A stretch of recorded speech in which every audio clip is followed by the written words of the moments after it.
दोस्तों America, Japan, Britain, France, Brazil, ये जो बड़े बड़े देश हैं इनके ऊपर अधिक कर्जा होने की वजह से इन देशों में इकोनॉमिक क्राइसिस आ चुका है। इनकी इकोनॉमी एकदम से बर्बाद हो गई है। दोस्तों मैं आपको बता दूं, अमेरिका का जो कर्ज है वह अपनी जीडीपी के 133% के बराबर है। वहीं जापान का अपनी जीडीपी के 254% के बराबर है।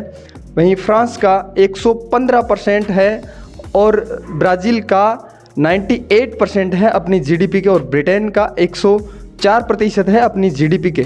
वहीं भारत का जो कर्ज है वह अपनी जीडीपी के 90% के बराबर हो चुका है। तो इस वजह से भारत के अंदर भी अभी क्राइसिस आने वाला है। नमस्कार दोस्तों, आपको जो ये मैंने बातें बताई ये आपको थोड़ा अजीब लग रही होगी, क्योंकि इतने बड़े देश हैं, इतने बड़े विकसित देश हैं, उनके अंदर एकदम से इकोनॉमिक क्राइसिस कैसे आ सकता है। ये बात मैंने आपको इसलिए बताई क्योंकि दोस्तों इस प्रकार की जो हेडलाइंस मीडिया द्वारा दिखाई जाती है उनसे आम नागरिक सहम जाता है। यह पैदा हो जाता है कि कहीं अब अपने इंडिया के अंदर भी क्राइसिस आ गया तो क्या होगा। तो दोस्तों मैं आपको बता दूं कि जो विदेशी कर्ज होता है वह दो प्रकार का होता है। एक को बोला जाता है गुड डेट और दूसरा होता है बैड डेट। जो गुड डेट होता है, कोई देश विदेशी बैंकों से या कहीं से भी लोन लेता है और उस लोन को वह अपने देश के विकास के अंदर लगाता है और उससे जो देश का जो रहन सहन है वह उठता है और अर्थव्यवस्था रफ्तार पकड़ती है, तो उसको गुड डेट बोला जाता है। इसके उदाहरण दोस्तों मैं बताता हूँ आपको। जैसे इंडिया ने अभी एडीबी से 2645 करोड़ का जो लोन लिया था, उसको इंडिया ने जो ग्रामीण क्षेत्र है उनका जो रहन सहन है उसके स्तर को बढ़ाने के लिए, उनके विकास के लिए ये जो लोन है वह लिया था। आपको बता दूं दोस्तों, जो अपनी गवर्नमेंट है उसने सोलर सिस्टम लगाने के लिए अभी 4 बिलियन का जो लोन लिया था एडीबी से। तो उससे क्या होगा दोस्तों कि अपने देश के अंदर जो लाइट है वह जनरेट की जाएगी और इससे रेवेन्यू जनरेट होगा, जिससे अपनी जो जीडीपी है उसके अंदर उछाल आएगा और इससे देश को फ़ायदा होगा। और जो कर्ज लिया है उसको ईएमआई से या जैसे भी उसको भरना बिल्कुल आसान होगा, क्योंकि जो विदेशों से जो दोस्तों जो कर्ज लिया जाता है उसकी जो इंटरेस्ट रेट है वह बहुत कम होता है। और दूसरी तरफ बात करते हैं दोस्तों कि बैड डेट कौन सा होता है। बैड डेट वो होता है दोस्तों जो कोई देश एक लोन को भरने के लिए दूसरा लोन लेता है, तो उस प्रकार के जो लोन है उसको बोला जाता है बैड डेट। जैसे हाल ही में अभी पाकिस्तान के साथ हुआ है।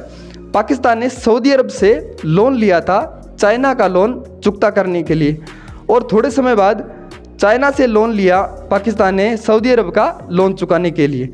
तो इस प्रकार का जो लोन होता है दोस्तों वह सबसे घातक होता है। अब आपके मन में अगला सवाल आ रहा होगा, अगर लोन लेना अच्छा है तो श्रीलंका के अंदर क्राइसिस क्यों आया? क्योंकि श्रीलंका का जो ऋण था वह अपनी जीडीपी के 119% के बराबर था। मैं आपको बताता हूं दोस्तों उसका मुख्य कारण क्या था।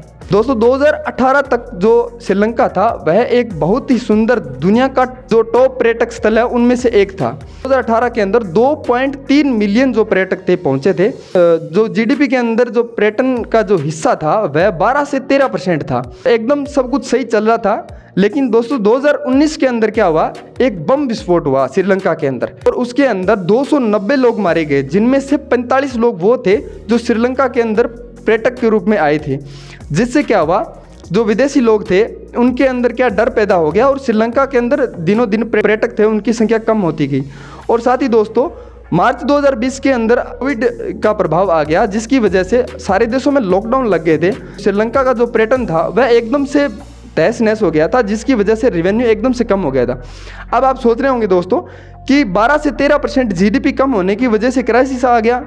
नहीं दोस्तों, इसके पीछे एक कारण और है, वह मैं आपको बताता हूँ। दिसंबर 2019 के अंदर गोटाबाया राजपक्षे की जो सरकार आई थी, वहाँ पे 2019 के अंदर चुनाव हुए थे, तो उस सरकार ने वादे किए थे कि हम अपने देश की जो अर्थव्यवस्था है उसको सुधार देंगे, और उन्होंने आते ही वेट टैक्स को कम कर दिया।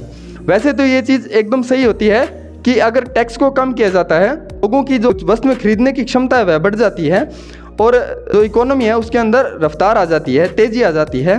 लेकिन हुआ क्या कि उधर से तो एक वेट टैक्स को कम किया था और मार्च 2020 के अंदर लॉकडाउन लग गया कोविड-19 की वजह से, जिसकी वजह से प्रोडक्शन कम हो गया।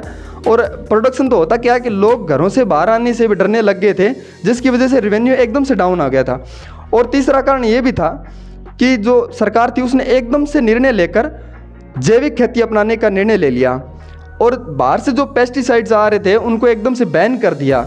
इस बैन करने के पीछे का रीज़न ये था कि अगर हम बाहर से इंपोर्ट नहीं करेंगे तो हमारा जो विदेशी मुद्रा का जो भंडार है वह कम नहीं होगा। जैविक खेती करने की वजह से श्रीलंका का हाल ये हो गया कि जो चावल थे जिनके अंदर वह आत्मनिर्भर था वही उसको बाहर से इंपोर्ट करने पड़ गए थे।